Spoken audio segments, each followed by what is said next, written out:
7 years ago, Steve Jobs asked Walter Isaacson, a former editor of Time magazine, if he would write his biography. Isaacson, who has done books about Benjamin Franklin and Albert Einstein, thought the request presumptuous and premature since Jobs was still a young man.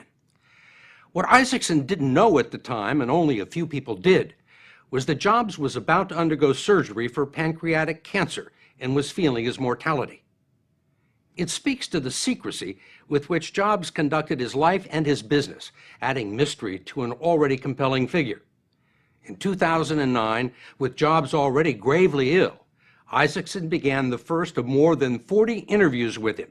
The last was conducted a few weeks before his death. Some of them were tape recorded, and you will hear parts of them tonight. "I have no skeletons in my closet that can't be allowed out," Jobs said, and like a well-timed Apple launch, the book, titled simply Steve Jobs, will be in stores tomorrow, just 2.5 weeks after he died. The story will continue in a moment. When Walter Isaacson first began working on the book, which is published by Simon & Schuster, a division of CBS, Steve Jobs' wife, Lorene Powell, told him, "Be honest with his failings, as well as his strengths. There are parts of his life and his personality that are extremely messy. You shouldn't whitewash it. I'd like to see that it's all told truthfully." He's not warm and fuzzy, you know. And to do it, Isaacson interviewed more than 100 people, Jobs' friends, family, co-workers, and competitors. I think it's a tough book. It's a book that's fair. I mean, this is a real human being. He had lots of flaws. He was very petulant, he was very brittle, he could be very, very mean to people at times. And whether it was to a waitress in a restaurant or to a guy who had stayed up all night coding, he could just really just go at them and say, you're doing this all wrong, it's horrible. And you'd say, why did you do that? Why weren't you nicer? And he'd say, I really want to be with people who demand perfection, and this is who I am. Isaacson believes that much of it can be traced to the earliest years of his life and to the fact that Jobs was born out of wedlock, given up by his birth parents, and adopted by a working-class couple from Mountain View, California. Paul Jobs was a salt-of-the-earth guy who was a great mechanic, and he taught his son Steve how to make great things. And once they were building a fence, and he said, you got to make the back of the fence that nobody will see just as good looking as the front of the fence. Even though nobody will see it, you will know, and that will show that you're dedicated to making something perfect. Jobs always knew he was adopted, but it still had a profound effect on him. He told Isaacson this story from his early childhood during one of their many taped interviews. Now, I remember right here on the lawn telling Lisa McMoyler, who lived across the street, that I was adopted. And she said, so does that mean your real parents didn't want you?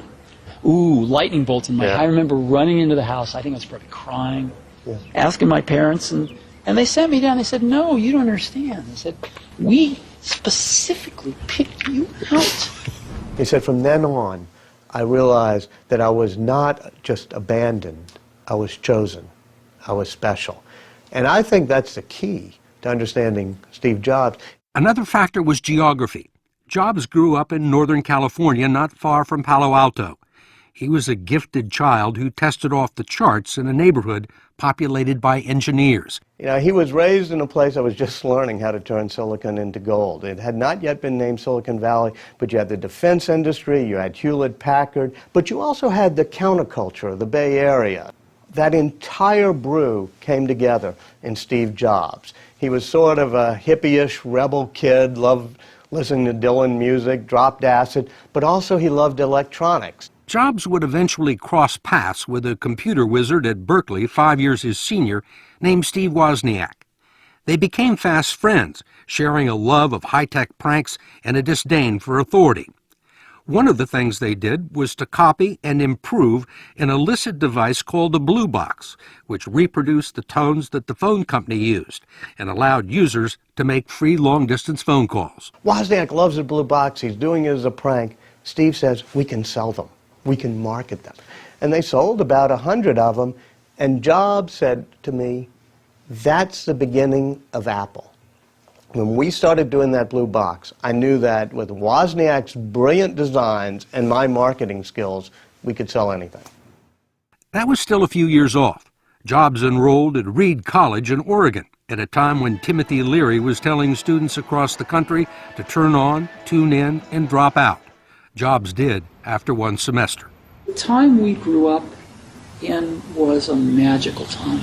It was also a very, spiritual time in my life. Definitely taking LSD was one of the most important things in my life. And not the most important, but right up there.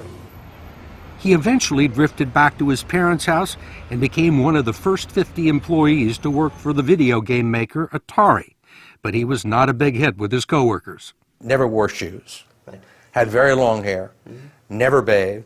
In fact, when he went to work for Atari, they put him on the night shifts because people said he smelled so bad that they didn't want to work with him. He believed that his vegan diet and the way he lived made it so he didn't have to use deodorant or shower that often. It was an incorrect theory, as people kept pointing out to him at Atari. He was a pretty abrasive and in some ways, cantankerous character. But these people at Atari, they kind of get him. And they say, well, we don't want you to leave, but how about working the night shift? Jobs took a leave from Atari and spent 7 months wandering across India looking for spiritual enlightenment, and it turned out not to be a waste of time. And when he comes back, he says, the main thing I've learned is intuition, that the people in India are not just pure rational thinkers, that the great spiritual ones also have an intuition. Likewise, the simplicity of Zen Buddhism really informed his design sense, that notion that simplicity is the ultimate sophistication. When he returned from his trek, Jobs and Wozniak started building and peddling a primitive computer for hobbyists. With a $1,300 investment, they founded Apple Computer in his parents' garage. Explain to me how somebody who is a hippie, a college dropout, somebody who drops LSD and marijuana, goes off to India and comes back deciding he wants to be a businessman. Jobs has within him sort of this conflict, but he doesn't quite see it as a conflict, between being hippie-ish and anti-materialistic but wanting to sell things like Wozniak's board, wanting to create a business. And I think that's exactly what Silicon Valley was all about in those days. Let's do a startup in our parents' garage and try to create a business. So we don't have to work for somebody else. Right. And Steve Jobs wasn't all that eager to be an employee at Hewlett-Packard. He was never much of an engineer. Isaacson said he didn't know how to write code or program a computer. That was Wozniak's department. But Jobs understood their importance and their future.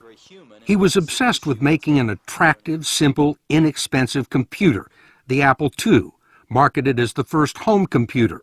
It really didn't do much, but tech-savvy people snapped them up, along with school systems. And as he tells Isaacson on tape, he was soon worth millions of dollars. It wasn't very many years before, on paper, we were worth a lot of money. And I was like 25 when, we were worth maybe $50 million. I knew I never had to worry about money again. And so I went from not worrying about money, because I was pretty poor, to not worrying about money because I had a lot of money. Jobs becomes rich. Jobs becomes wildly rich, makes about 100 people millionaires when Apple goes public. One of the things he does, though, that, still caused a little ill will, there were old friends who used to be with him in the garage, his parents' garage, and they were working at Apple, but they hadn't quite gotten to the level of chief engineer, so they got no stock options. Wozniak, being incredibly generous, is giving away his stock options, trying to make everybody a millionaire. And Steve Jobs is very strict on who can get the stock options. One of the people who didn't get them was Daniel Kotke, who had been with Jobs at Reed College, in India, and in the garage where Apple was founded. And at one point tries to go to Steve and just starts crying. But Steve can be very cold about these things. Finally, one of the engineers at Apple said, we have to take care of your buddy Daniel.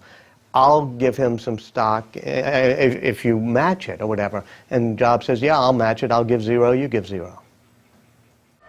It was not the only instance of his callous behavior during that time period. Just before Apple went public, his longtime girlfriend became pregnant, producing a daughter, Lisa. Jobs, who had himself been born out of wedlock and abandoned, denied paternity and refused to pay support until the courts intervened. His behavior was typical of a phenomenon that Apple employees openly referred to as Steve's reality distortion field, a term out of Star Trek. The ability to convince himself and others to believe almost anything, using his indomitable will and charisma to bend any fact to suit his purpose. When he was creating the original Macintosh, Steve Jobs would come in and he would say, "We need to have this done by next month." And people would say, "No, you can't actually write this much code by next month." And he would say, "Yes, you can do it." And in the end, he would not take no for an answer, and he would sort of make the dent in the universe he wanted to. He would bend reality, and they would accomplish it. The reality distortion field. It seems like sometimes you use it, that phrase, to speak to what you see as sort of a self-delusion. He could drive himself by magical thinking, by believing something that the rest of us couldn't possibly believe. And sometimes it worked, sometimes it didn't. And at the root of this reality distortion theory, Isaacson says, was Jobs' belief that he was special and chosen, and that the rules didn't apply to him. He had a great Mercedes sports coupe with no license plate on it. That was his affectation. No But license plate? he always believed, I said, "Why don't you have a license plate?" At one point he said, "Well, I don't want people following me. I don't want people," I said, "Well, having no license plate is actually more noticeable." He said, "Yeah, you're probably right. You know why I don't have a license plate?"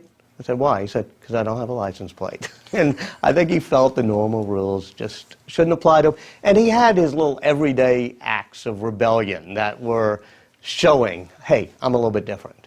Parking in handicap spots. Yeah, I mean, he always kind of felt, I don't succumb to authority. So, that's just who he is. That disregard for the establishment helped him achieve some of his biggest successes, allowing him to see products and applications that no one else imagined. So in 1984, Apple introduced a truly revolutionary product, the Macintosh. It used graphics, icons, a mouse, and the point-and-click technology that is still standard. It was innovative and influential, but sales were disappointing, and Jobs' confrontational management style became even more brittle. He would try and rationalize it in this taped interview with Isaacson. I feel totally comfortable going in front of everybody else. God, we really f***ed up the engineering on this, didn't we?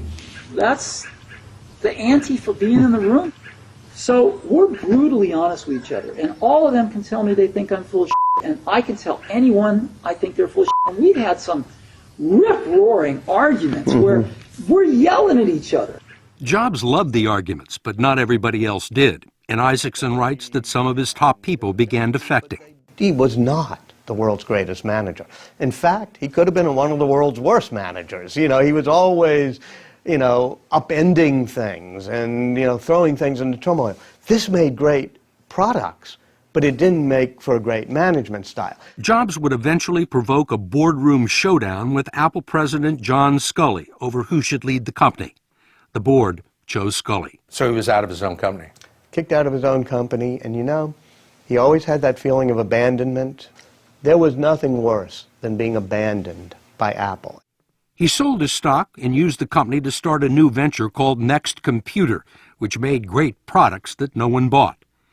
But Jobs would be saved by a tiny company that he acquired from George Lucas for $5 million. Pixar Studios would eventually revolutionize movie animation and make Jobs a multi-billionaire. Apple hadn't done so well.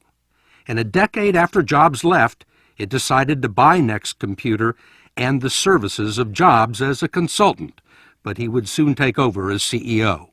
And when he goes back, it's almost bankrupt. It's like 90 days away from bankruptcy. They're totally out of money, and it's lost its way totally. So he says, here's the 27, 30 things you're making, printers or whatever, and he draws a chart that just has 4 squares. He says professional, home consumer, laptop, desktop. We're going to make 4 computers. He retrenched, firing 3,000 people, and launched a new advertising campaign. Here's to the crazy ones, the misfits, the rebels, the troublemakers. Steve Jobs helped write that himself. He edited it under, he put in, they changed the world. By the end, Jobs, along with 4 or 5 other people, have written this not as ad copy, but but as a manifesto. They push the human race forward. And while some may see them as the crazy ones, we see genius. Because the people who are crazy enough to think they can change the world are the ones who do. The campaign announced what would become the biggest comeback in business history, and it did change the world. That, Steve Jobs' search for his birth parents, and his battle with cancer when 60 Minutes returns.